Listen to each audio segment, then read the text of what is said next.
Hey guys, welcome to the channel. Julian from synthwavepro.com. Hope you're feeling well. In this synthwave tutorial, I actually wanted to discuss note length and how it affects a vibe, a groove, and a feel of a particular passage. Yes, I love construction vehicles. Anyways, let's get right back into it. Let me play the track, give you an idea of what's going on, and we'll dive in deeper.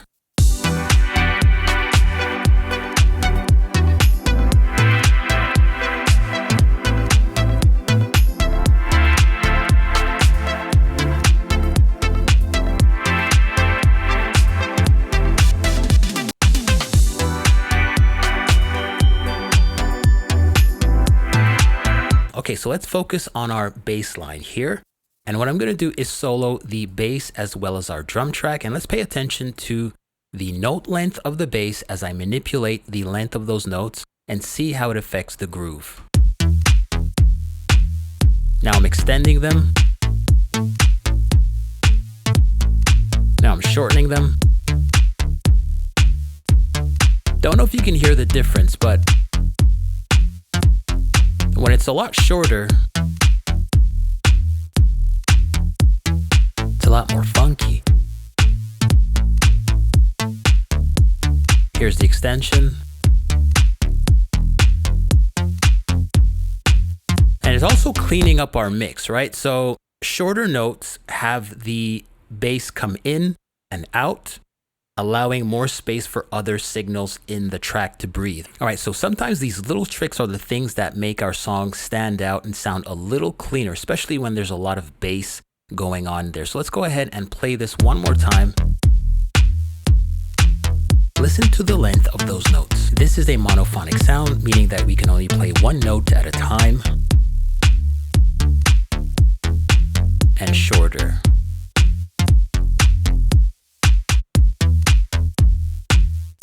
All right, so different articulations elicit a different feel. So you may be asking, what's the big deal with note length? Well, the thing is, manipulating the note length can actually provide some space for our mix and allow other instruments to shine through. Let's give you an example here by turning our attention to our drum sample or our drum loop. This is what it sounds like. It's a basic kick and clap, 4 on the floor.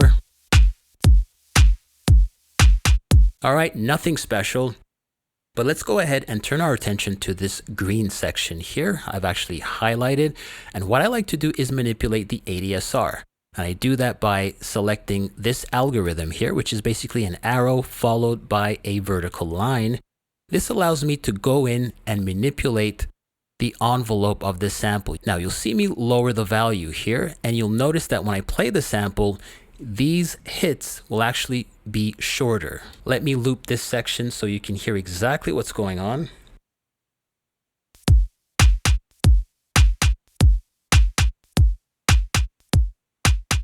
Here we go. In relation to the ADSR, or attack, decay, sustain, release, we've actually affected the decay and sustain of the sample so that the duration of every hit is shorter. This opens up the possibility for other instruments to shine through. Before we play exactly what I mean here, I want you to hear the difference between the non-treated version, so the version where we don't have any ADSR manipulation, and the green one represents our newly edited sample. So let's go ahead and play this.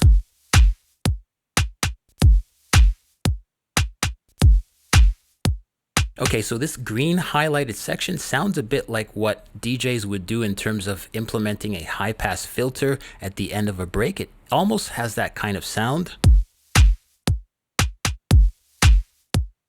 Now, this is a really cool trick because, as you notice, at the end of our phrase, we have some drums, in particular some tom fills. So let me go ahead and enable this, and let's hear what it sounds like now.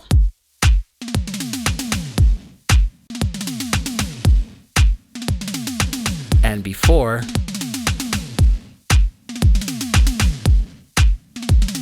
All right, so when our kick and our rim shot play at the same amplitude and intensity during the tom fill, they seem to be conflicting, but we can quickly come in here and lower the decay and the sustain of the sample. Almost sounds like a high pass filter, and that gives the opportunity for our tom fills to shine through. I'm going to lower this to about, let's say, 45 here, and let's see what this sounds like.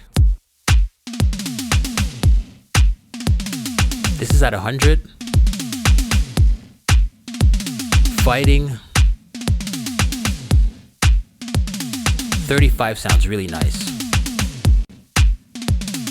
By the way, if you want to do this, all you have to do is highlight the samples here, hold on to the shift key, and then you can go ahead here and manipulate this value here. Just make sure that you have the arrow followed by the vertical line here, and then you can manipulate the value here. All right, so I'm going to go ahead and play part of the passage without the edit. Pay attention to what's going on with the kick, as well as the rim shot and the tom fills, and then we'll go ahead and play the edited version here. Let me just reset this to 100%. So in other words, no edit, and let's just play this.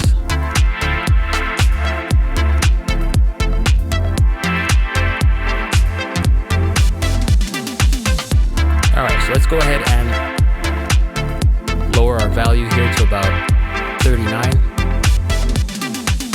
Way cleaner, way cleaner.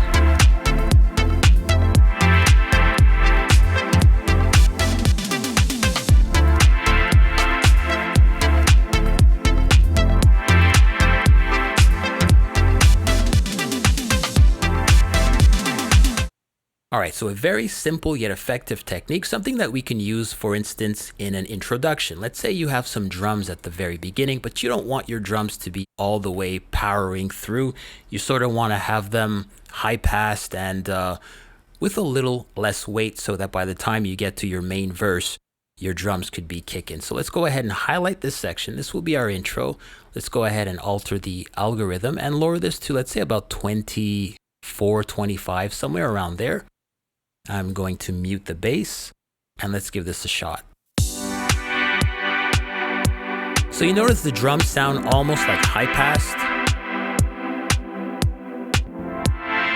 By the time we get to this section, we'll have the regular weight of the kick as well as the clap.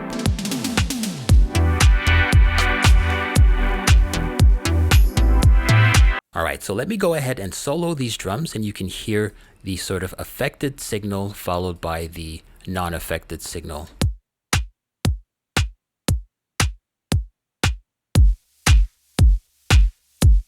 Again, almost sounds like a high-pass filter. All right, so another useful application for this technique has to do with assigning different values to our sample. For instance, this section here will have a value of 3 so that the decay and sustain are very short. And then by the time we get to this other half here, you'll see that the value is 24, meaning that we'll add a little more decay and sustain to the sample. Let's go ahead and solo the drums, and you can hear what's going on here.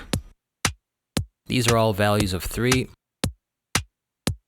By the time we get to here, we sort of open it up. You can hear that difference, more weight to our kick drum, and then finally the verse.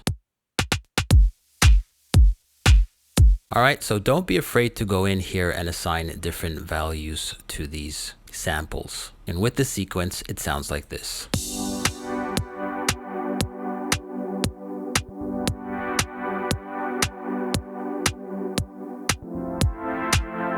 A little heavier here.